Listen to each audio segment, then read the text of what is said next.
আমার কাছে বেশ কিছু খবর এসেছে। রাজ্যের বিভিন্ন ব্লকের বিভিন্ন এলাকার বিভিন্ন মৌজার ধর্মস্থানের খতিয়ান চেঞ্জ হয়ে যাচ্ছে। ধর্মস্থানের মালিকানাও চেঞ্জ হয়ে যাচ্ছে।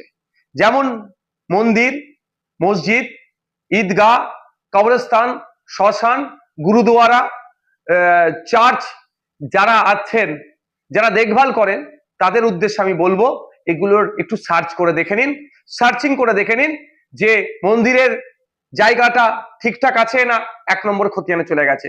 মসজিদের জায়গা ঠিক আছে না, 1 নম্বর খতিয়ানে চলে গেছে।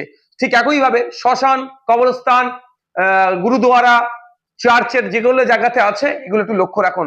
কারণ আমার কাছে খবর আছে রাজ্য সরকারের বেশ কিছু অসাধু ব্যক্তি এই জায়গাগুলোকে 1 নম্বর খতিয়ানে দিয়ে অনলাইনে যখন সার্চ করছে রেকর্ড নট ফাউন্ড করাচ্ছে, পরে এগুলো হয়তো কাউকে বিক্রি করে দিতে পারে বা অন্য কোনো খারাপ কাজে ব্যবহার করতে পারে। তাই আমি অনুরোধ করব সর্বধর্মের মানুষের কাছে, আপনাদের ধর্মস্থানগুলোকে সুরক্ষিত রাখুন।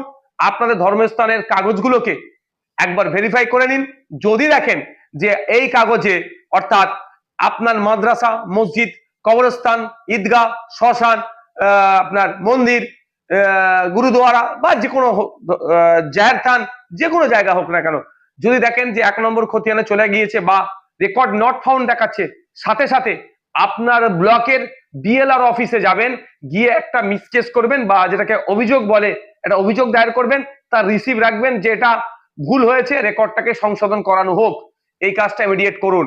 অন্যথায় রাজ্য সরকারের বেশ কিছু অসাধু মানুষজন আছে, তারা এটা খারাপ ইন্টেনশন নিয়ে, ব্যাড ইন্টেনশন নিয়ে এই ধরনের কাজগুলো করছে, যা পরবর্তীতে ধর্মস্থানের মর্যাদা, সম্মান কিন্তু অক্ষুণ্ণ নাও থাকতে পারে।